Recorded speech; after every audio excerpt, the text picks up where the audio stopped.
Greetings, greetings, greetings. You are now tuned into the Vault. Trust Christian owned, nothing controls everything. Just want to thank you for tuning in live, listening to replay. Always appreciate everybody that tunes in live, listens in on a replay. This is the Vault, and today's episode, we're going to be bringing to you a trustee that has gone through the trustee training program and who is venturing out, testing the waters, building a relationship, building a network, and high net worth investor environment. Tiffany Wilson, someone that's actually going to be speaking at the upcoming workshop in Chicago here. So the flyer on the screen is definitely something you want to take heed of. These are the type of relationships that you end up building. And then on the back of that, you end up engaging in these type of environments as well. So, hey, Tiffany, how you doing today? Thanks for coming on. Wonderful. Thank you for having me, Christian. Yes, yes. We got the workshop coming up on what is that, the 26th of October. What are your thoughts on that? You excited? Oh, very much so. It's going to be great. Think we'll have some great things, great knowledge to offer, and it will be an exciting event. Yeah, definitely. Especially with the networking, being able to get the information, some new information, some alternative information, it'd be really beautiful to engage people in the manner in which they get some new information. So Absolutely.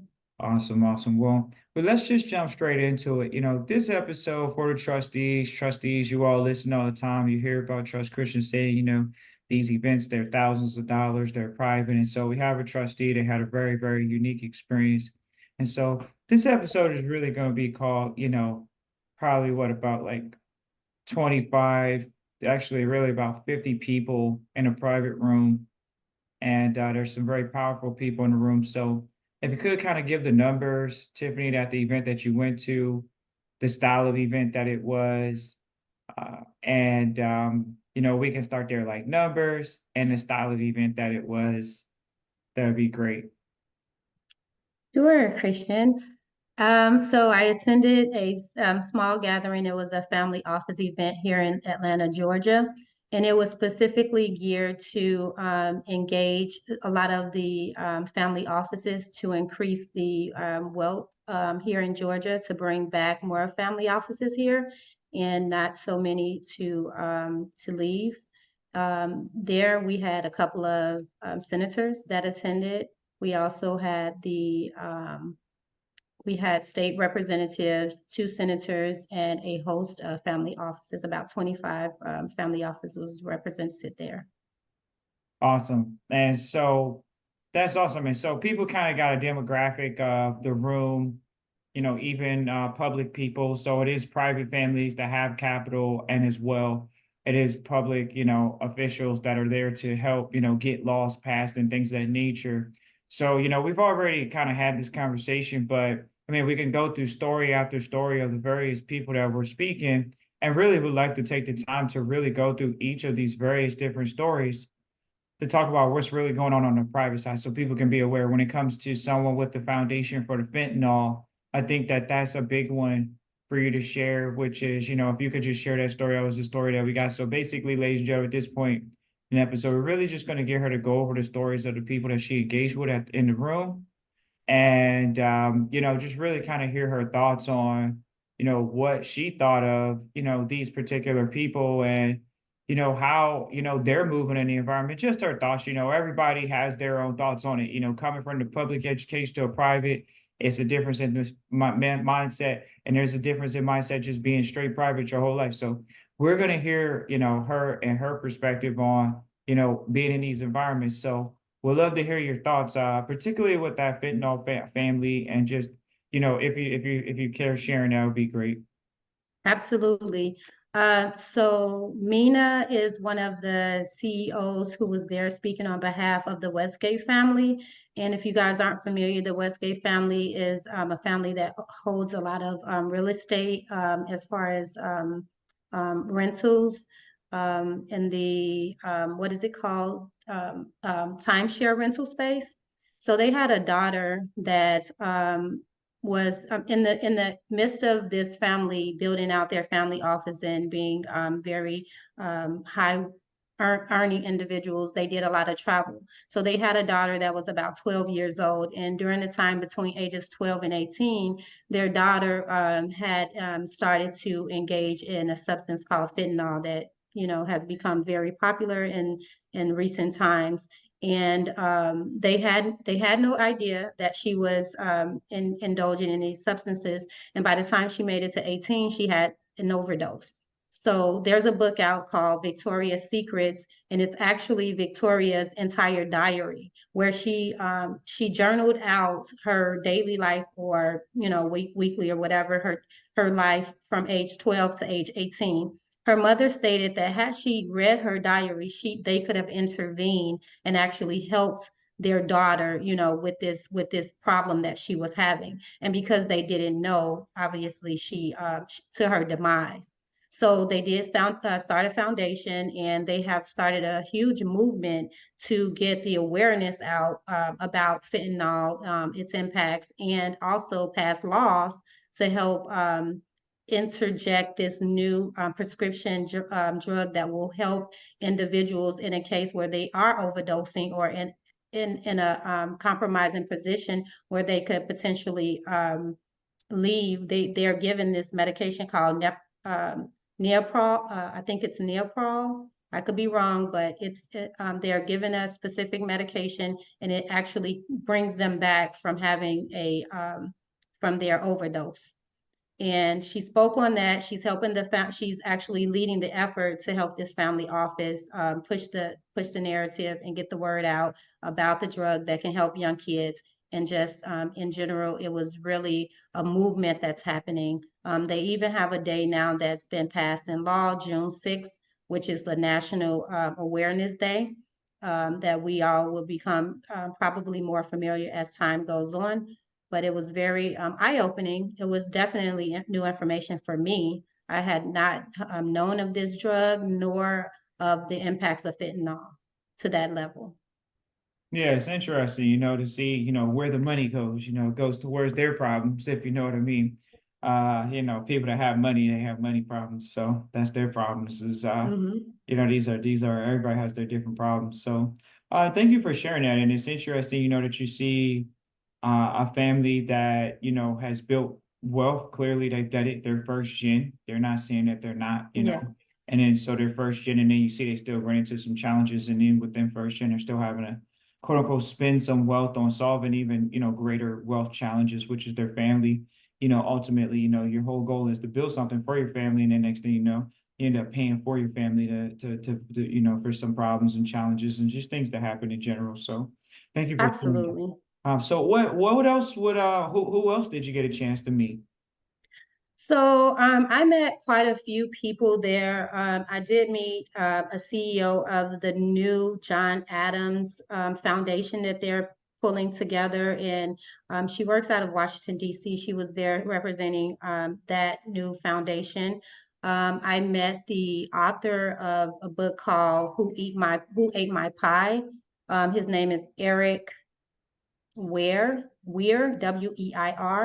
Very nice gentleman, who did speak about just how important it is for us to balance while we're building, wealth, how important it is to balance all the different areas in our life, meaning career, family, fitness, health, everything, and not sacrifice one for the other. So the book is very well written, and I encourage anyone to go out and get that book. I did also meet I did meet there was a host of other gentlemen and women who spoke at the event. Some of them are individuals who raise capital for these offices.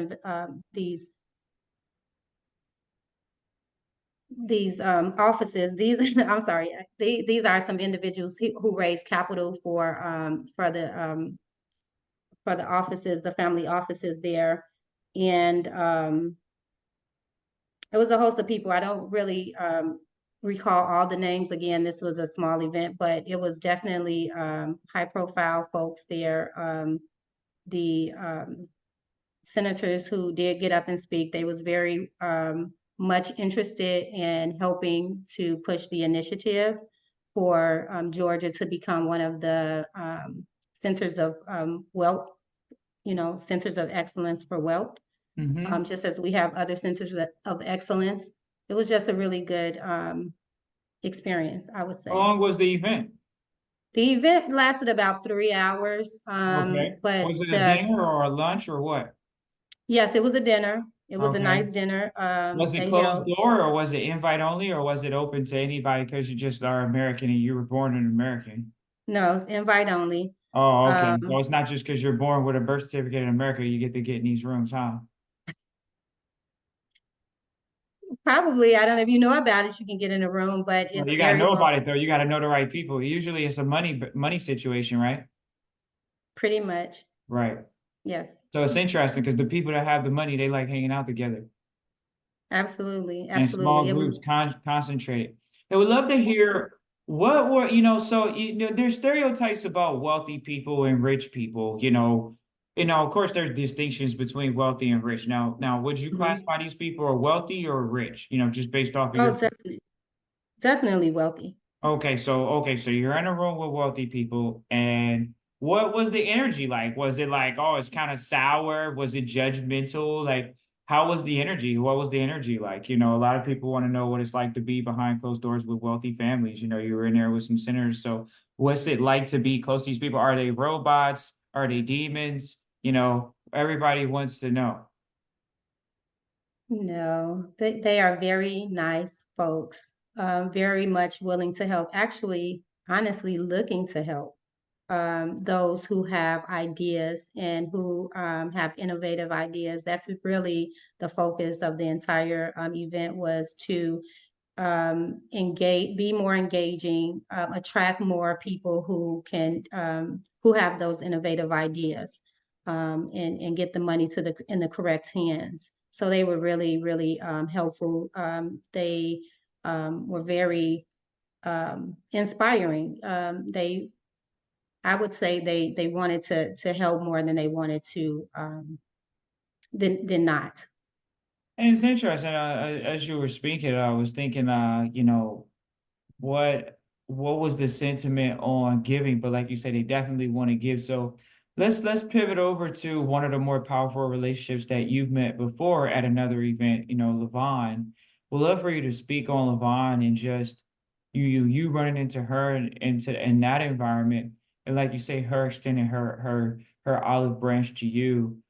So once again, someone proven from the culture to get rid of these horrible stereotypes in the culture. Actually, that's what I wanted to ask you, was talk about the demo of the room, talk about the demographic of the room, talk about the ethnicities, because you're in a specific environment. You're in high net worth investor, you're in Georgia, so we're talking demo now. What was the ratio of women to men, or what was the numbers of women and men? What was the singles to the couples? Now, granted, we talked about one particular couple that may not even show that they're a couple in the public. So it is challenging in a new era to see who's married or not married if they're not wearing their wedding bands. But even from Mhm. what you saw in the environment, talk about the demographic: married couples, single people, Caucasians, African Americans, maybe some Hispanics in the room, maybe some Indians in the room. There's some Indians culturally that are in at Georgia, Atlanta area. So could you talk about the demographic from what you saw? Numbers again, and just demographics, if you could, please. Yeah, absolutely. So I would say, as far as there was about a handful of African Americans, maybe about 5%. I would say there was another 85%, maybe Caucasian or of European descent. And there was a handful of Hispanic and Indian. So I would say the majority made up of Caucasian. Hmm. And then the other small percentage, maybe 10%, 10% would be the minority of Indians and African American.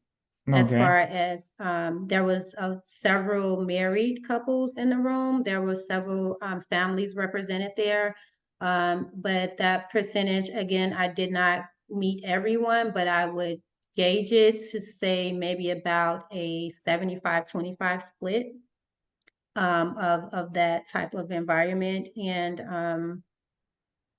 So as far as the People single willing to, versus, go ahead, go ahead, go or ahead, go ahead, go ahead, go ahead. yeah, single versus married in the room, I would again, my best guess judgment would probably be about maybe 60-40.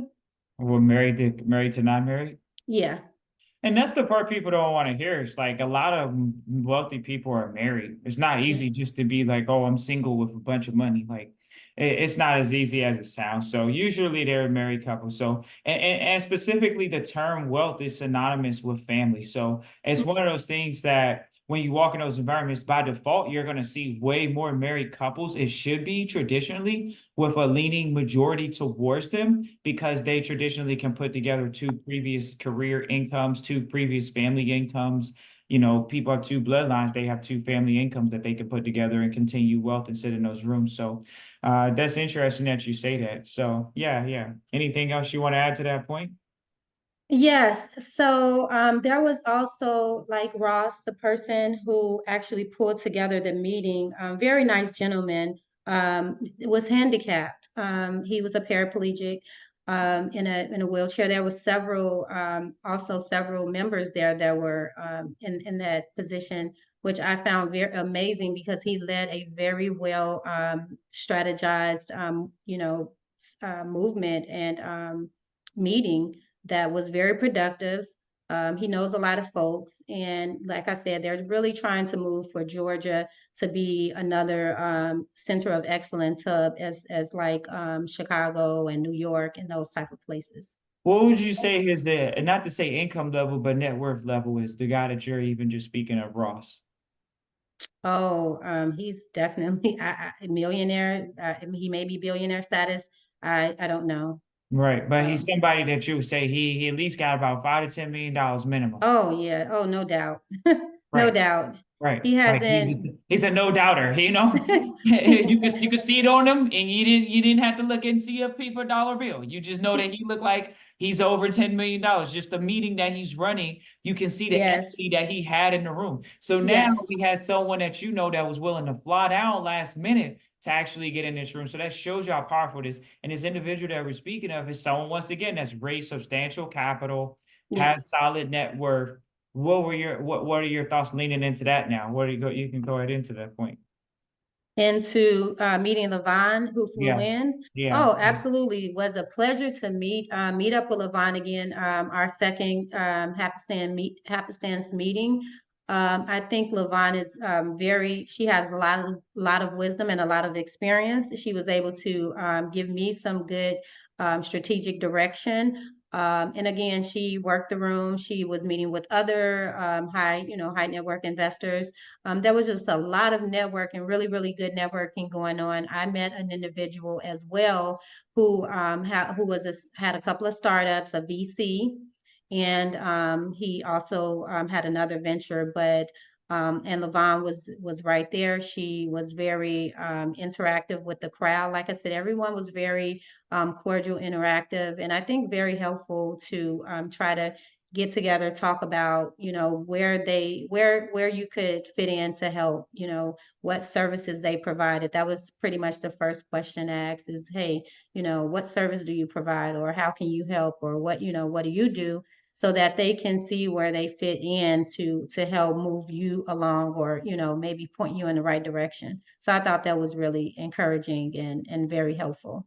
Yeah, it's interesting because sometimes you can go to an event and you can just go in there and swap spit. It's not to say it's nothing wrong with just going to a dinner and just networking, but to go into a room where people are like, "Hey, I want to be functionally helpful. What do you do?" You think about society and how we're supposed to be identified by what we do so we can provide value to the next man. So it's like a sign above your head, but yeah, we don't Hmm. have signs above our head that says this is what we do. So we have to speak and we have to share, and shake each other's hands and say, hey, this is what I do, or hey, what do you do? So okay, so you're in the environment, it sounds like, people are looking to be functionally helpful.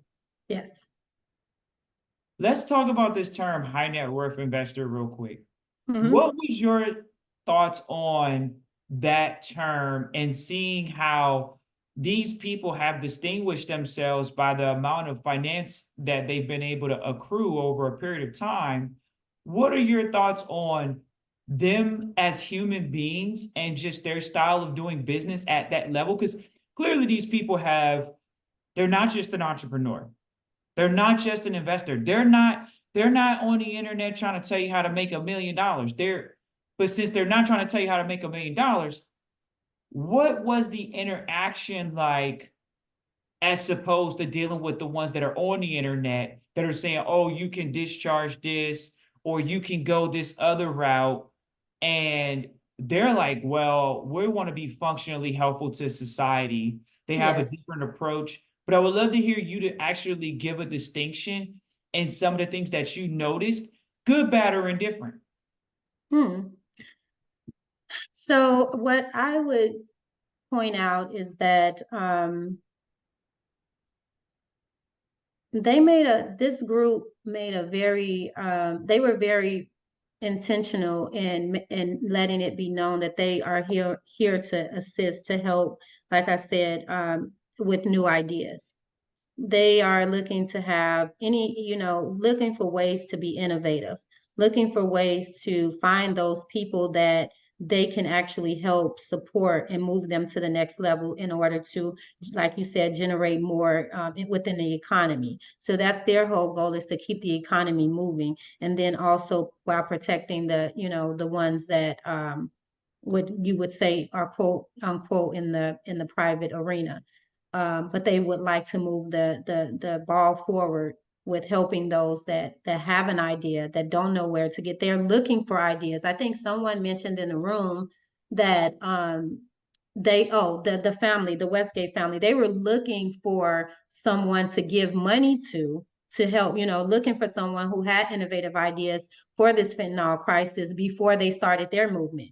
And the fact that they couldn't find anyone was the reason they started their movement. So I found that to be really, interesting. And then Ross gave a really good story about just how this young boy who was mentored at a young age in agriculture end up being very instrumental within our current agricultural our like our lieutenant governor of agriculture here in Georgia. He ended up being very instrumental in the programs and policies that we have in place today. But because it was back in, I think that this was a story of a young boy that was an African American, and this was a white woman back in the early 50s who took an interest to this young Black boy, and he actually became a very astute person in agriculture. And fast forward, he was able to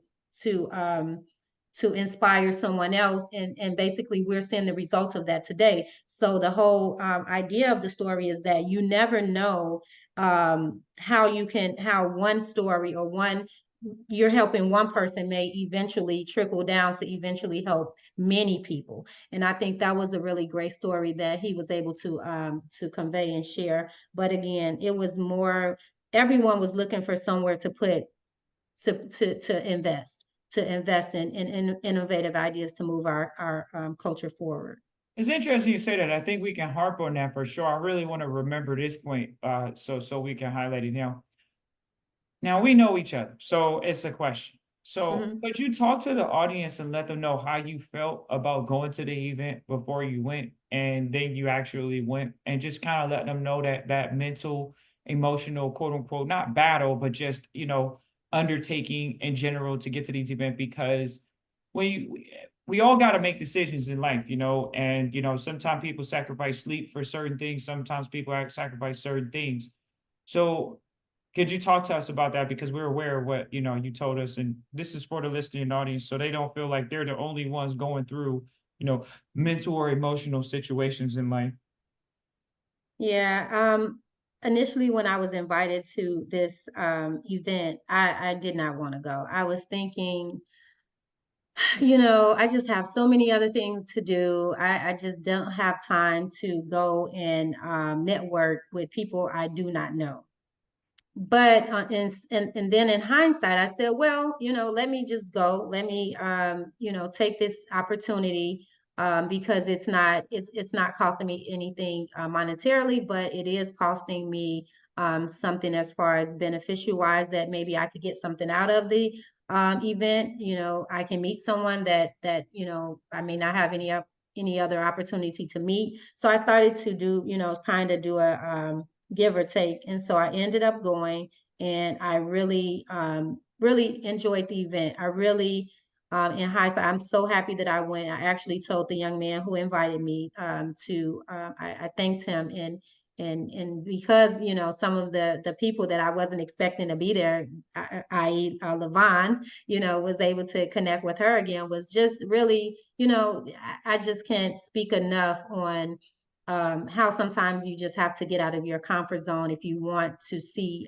something different. If you want something different, you have to do something different. So if I have to leave, I would say that. Could you talk about even the stereotypes that are up in the public, to kind of divide and conquer people where, clearly you went in that room, independent family office, and you connected with other families and they were of the same culture and you were invited with the same culture and you saw that some of the most powerful people in the room were of the same culture.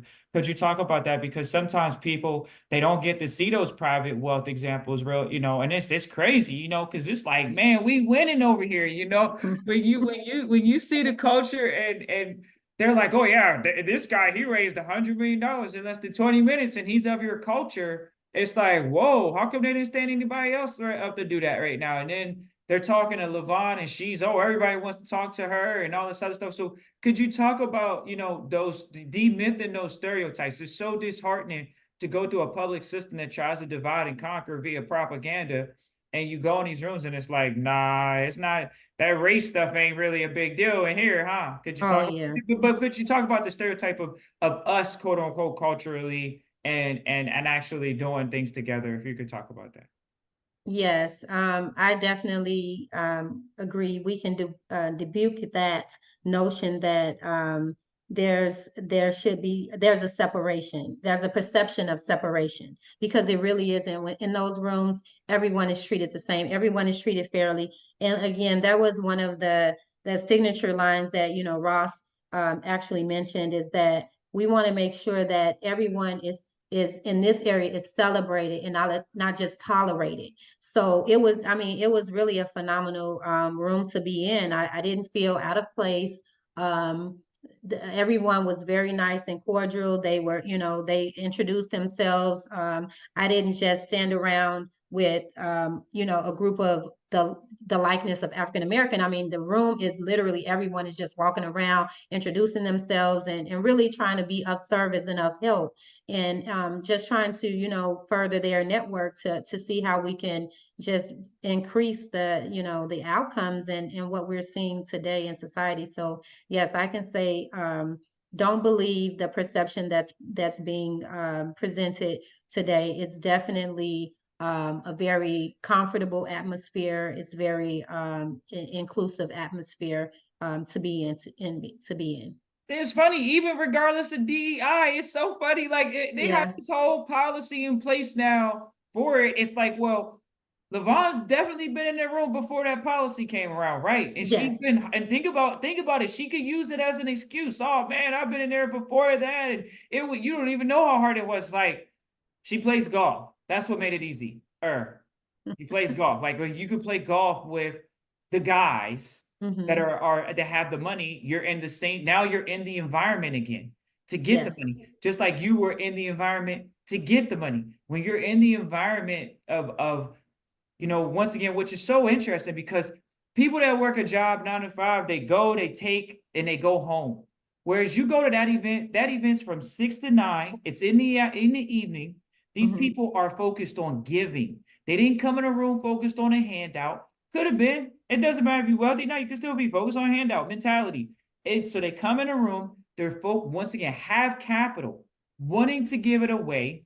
Hmm. Period. Wanting to give it away. Now here's the challenge.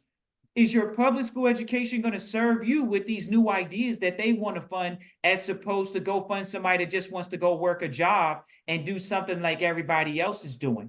They don't want to fund old ideas. They want to fund new ideas. So it's not always like, oh, well, I can put out an idea at a high level. It's no, they want to fund even crazier new ideas that might crash and burn, but they're still willing to put money behind it because they rather take a hit on something great and exceptional and unicorn, as opposed to, oh, we're going to fund the same thing that everybody, like the 10,000 people got a degree in this past year. Like, no, we don't want to fund this. So you hear a difference in investment philosophy, because like you say, you met a VC, someone that's more focused on early stage businesses and things of that nature. So it's just so beautiful, like you say, to experience this, to go in these rooms and you truly experience these people, because it's so many people have bad perceptions, of money, and going in these rooms and being intimidated. Before we leave, we talked about maybe some things that you felt you could have did differently. Let's talk that trustee talk. So we just talked about what you did. What could you have done better? So for me, if I had gone in the room with an idea, with my own idea that aligned with with one of the high net worth investors' reason for being there, it would have been a match at that point. All they're looking for is people who have good ideas that align with what they're looking to fund. Literally, it's that simple. And the innovative ideas they did point out, you can't go to, most public schools are not teaching the children today how to be innovative and how to have their own ideas. So we have got to do a better job at encouraging our youth that are coming up to have big dreams, to dream big, to innovate, to think about that and to start. The younger we start, the better it is. And that's all they were looking for, was some ideas to align with, and it was really as simple as that. That is And if I awesome. had an idea, if I had a very structured idea at that time, at that moment, I did have a concept in my head, but I really needed to have my idea very streamlined and ready to go. I think I would have had much better conversations. I could have done a lot more networking, but I'm very happy with how things went, though. I know for next time I'll be much more prepared. Awesome. And so it's about preparation, it's about all those things. So you're going to go again, or you want to go again? Oh, absolutely. I'll go again. Okay. I'm looking for the next one. That's awesome. And really just thank you for, taking the time out to point out the trustees. A lot of trustees ask, oh, what events I got to get to? How do I get to an event? And what is it like? I'm trying to get to a foundation gala. I'm trying to get in these private rooms. I want to be an accredited investor so I can get in these private rooms. Then you get the title of accredited investor, but you don't have an idea. So you walked in there, you're accredited investor on paper. You walk in that room, and now they said the real money, the big money, the private money, this is truly private money. This isn't bank money, right? This is private family. We made millions, Right. And million plus. let me say something. And it's not in any idea. Don't think any idea is too small. Like, they're looking, your idea you could think it's small, but it could just be something that what ignites a big movement or something, in the instance of the fentanyl. And Eric Weir was the person who actually took Top Golf. Everyone is familiar with Top Golf. He is the gentleman that took Top Golf from what its inception, what we saw, in the beginning, to where it is now, it's globally across, I think 30 countries, but it's a global brand now. So he was in the room, and it was a lot more gentlemen in the room, such as himself, like I said, open and willing to just hear out, want to build these incubators so that we can actually bring more people in who want to innovate, who want to be creative. Was just thinking about it actually as you were speaking. It's almost like a Shark Tank on steroids, because you're around a bunch of investors. It's challenging. You don't just get up and give a pitch. You get a chance to really kind of like have what you need in this sector. And we were talking about this yesterday with some private investors. Mm-hmm. With the private investors, you have to build a relationship. Even though you have to do that with a public bank, the private relationships, the private family offices, the private family bankers, like that you have, it's almost like you have to build a relationship. So you have to go in those rooms to talk to them one-on-one before you Mhm. pitch them an idea. You don't just go pitch them an idea through email or telephone. You actually like have to shake someone's hand that's on their board or on their team, and they're like, okay, yeah, we'll bring this in front of our team. Thanks for connecting with me. So could you talk about that? If it felt like a Shark Tank kind of feel, like where it's like, oh yeah, wow, these guys are actually here to hear ideas and fund ideas. Like Mhm. it's not Shark Tank on TV.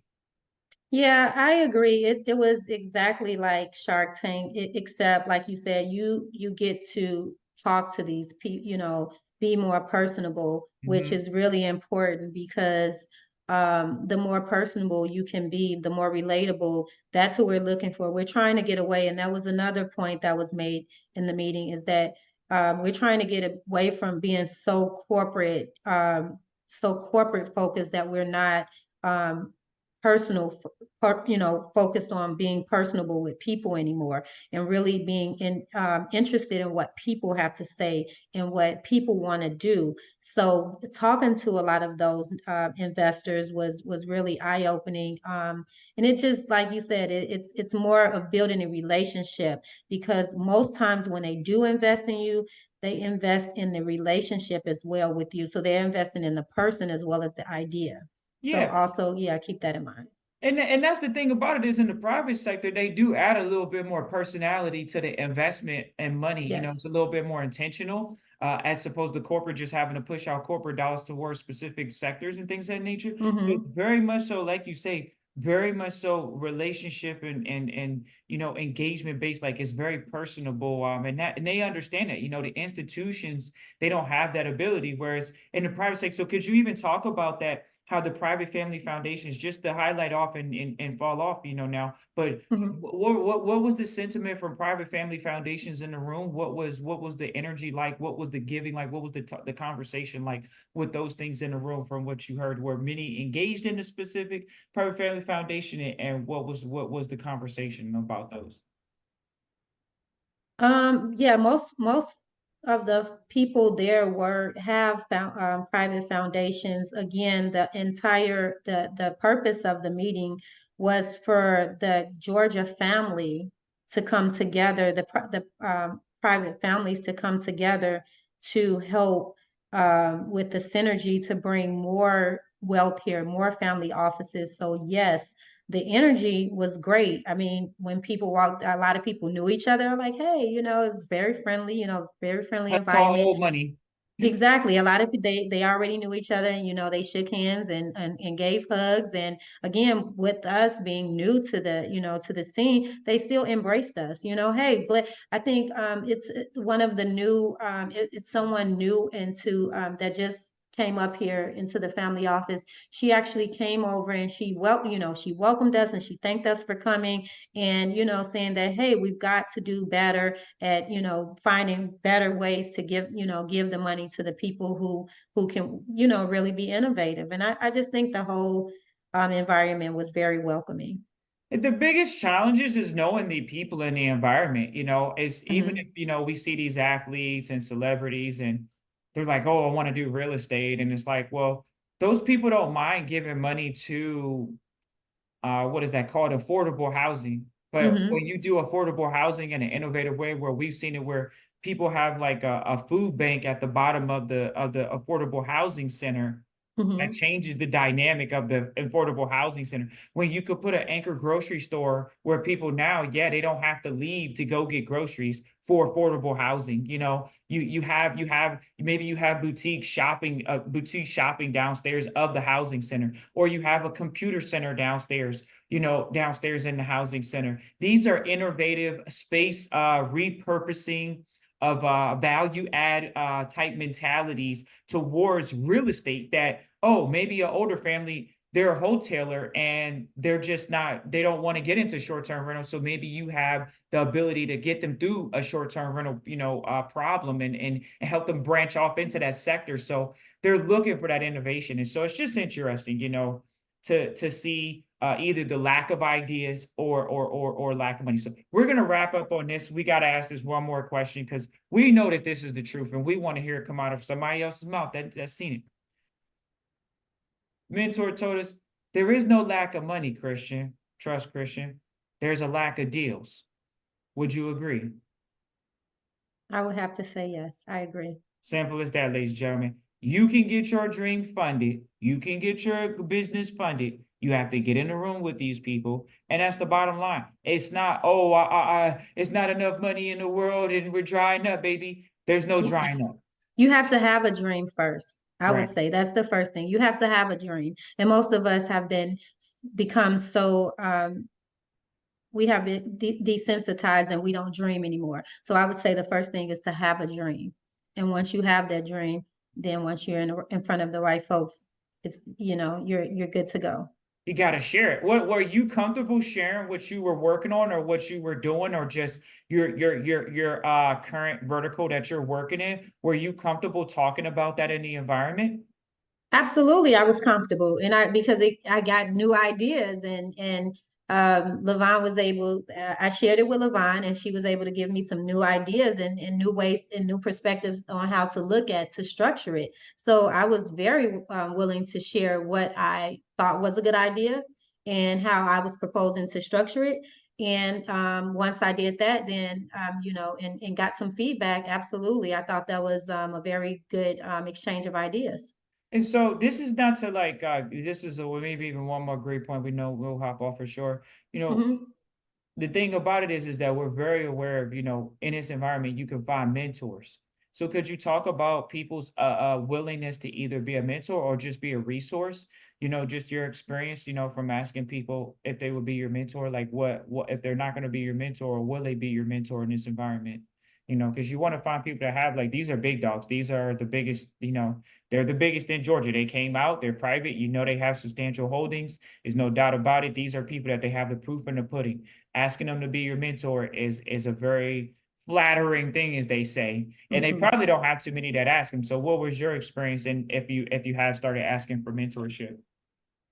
Well, first, these are movers and shakers. So their time is very, very valuable. So I didn't get a mentor. However, they are available. What I was told is that they could be available to bounce ideas off of because they just don't have that type of mentorship time on their hand. And I understand that completely because these are the folks that are moving like Ross said, he's going, up and down from all the major cities to get all of these family offices engaged. So they're moving around.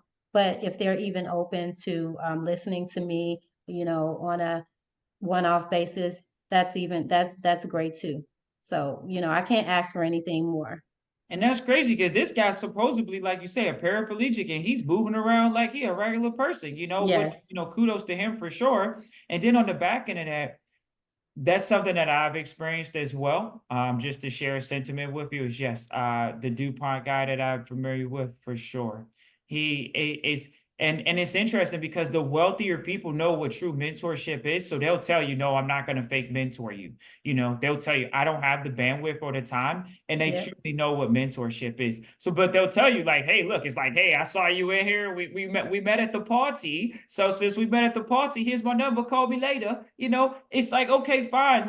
You finally paid a couple grand to get in the room, and I saw you at the party. I guess you're a friend now.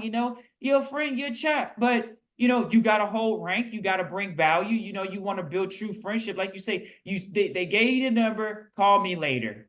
What more could That's true. you got my Yeah, number? they Call me later. So maybe they won't be your mentor, but you still had people that were receptive to, hey, call me later. I mean, what more could you ask for? Now, when they say, oh, can you pick up the phone and call a person that has $10 million? It's like, yeah, he actually has it, not the bank. He actually has it. Oh, he's got $25 million. Oh, he has $50 million. Yeah, he has it outside the bank. Like he literally has it, and he's working on new stuff. And wow, so me asking for a $50,000 investment is not a big deal from him. hmm. Me Yeah, they asking, give out their numbers very freely or contact information very, much so. And they do a very good job at trying to, recall names. so that they remember where they meet you at. I got a lot of LinkedIn. I got a lot of phone numbers, direct line numbers. Yep. So absolutely, they are very much willing to, and actually some of them are happy um, to sit down and have a conversation with you. So Jessica from the John Adams Foundation, she said, yeah, here's my card. Please reach out to me. I'll be glad to talk to you. And that's crazy because she's a foundation, so they gotta allocate capital. Like Hmm. it's ways to look at it. Like you could sit there with your hand out, or you could sit there with your hand open, if you know what I mean. And it's a reciprocal relationship. Why? Because you're helping them further their mission too by getting your hand open to you have to be in the foundation and be in the room so you can help them further their mission. Their mission may be to help out underprivileged kids get financial literacy. Well, if your foundation is set up to help people do that, you just get the capital from them. Now your foundation is funded to go out and do that project, in the environment because you have more boots on the ground. Whereas they're so big, they have so much capital, it's not easy for them to just do one thing. Hmm. It takes a team to execute. Well, you're that leader with the innovative idea that they give the money to go out and execute that innovative idea. Thank you for so much for Absolutely. taking your time out of your schedule. I'm sure the people got an incredible amount of value out of this episode. I know I did. I felt like you were super comfortable as we just kind of went through random questions and just super thankful for, you walking through, this episode with us and sharing value, from the private perspective, from the public perspective, from a woman's perspective, from a cultural African indigenous descent perspective to share that, it's just your perspective. There's no need to put any more comment on it, but is there anything you would love to add or share with the listening audience before we really wrap up for the encouragement, possibly, or the inspiration that they need to really make it a point to get in these environments and affect change in the world, privately as well as publicly? Yes, I would say get out of your comfort zone, definitely to enjoy the benefits of meeting other individuals that may be, not what you would normally, a place you would not intentionally or normally attend. So yeah, just don't be comfortable.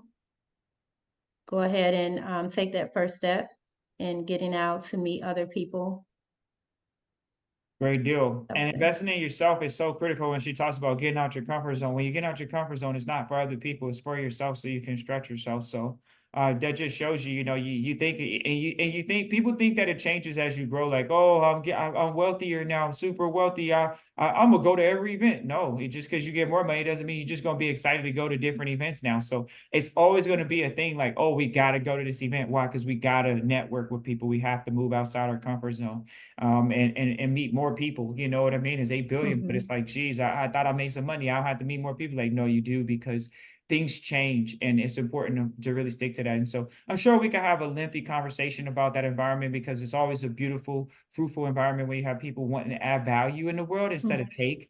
And it's not a disagreeable conversation. It's where can we really work together synergistically and harmoniously. And it's not about race.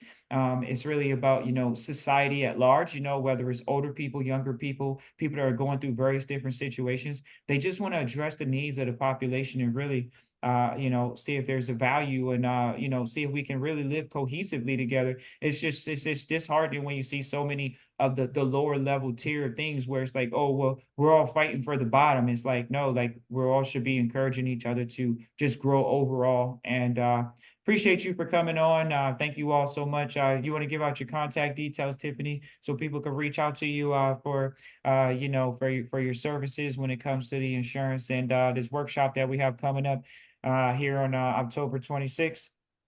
Sure, absolutely. I can be reached at Tiffany at the advantageadvisorygroup.com, or you can go to the website. It's www.advantage, advantage advisorygroup.com. The Thank you. advisory.com. The Advantage Yes. Advisory Group. Yeah, the The Advantage Advantage Advisory. Advisory. Mhm. There you go. The AdvantageAdvisoryGroup.com. There you go. Appreciate Thank you all so much. And thank you so much, Tiffany. And you enjoy the rest of the day. Peace and joy.